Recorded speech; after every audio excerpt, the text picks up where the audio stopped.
Alam mo yung feeling na pagod ka na mag-isip ng content?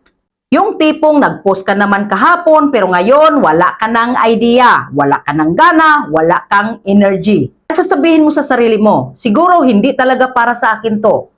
Pero pakinggan mo to, hindi ka tamad, hindi ka walang talent, pagod ka lang. At normal yan. Kasi ang content creation, hindi lang siya about creativity. It's also about emotional pressure. Yung pressure na kailangan mag-perform araw-araw. Yung pressure na kailangan may views, may likes, may engagement.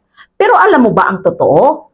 Hindi nauubos ang ideas, nauubos ang tao. Kaya kung pagod ka na, huwag kang tumigil. Huwag kang mag-quit agad. I-adjust mo lang. Gawin mo itong simple.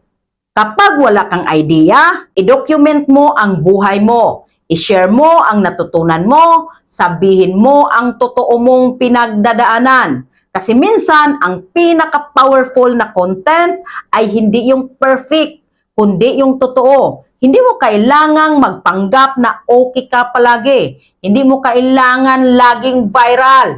Ang kailangan mo lang, magpatuloy kahit pagod, kahit mabagal, kahit hindi perpekto. Kasi bawat post na ginagawa mo ay hindi lang content. Step forward yan sa future mo.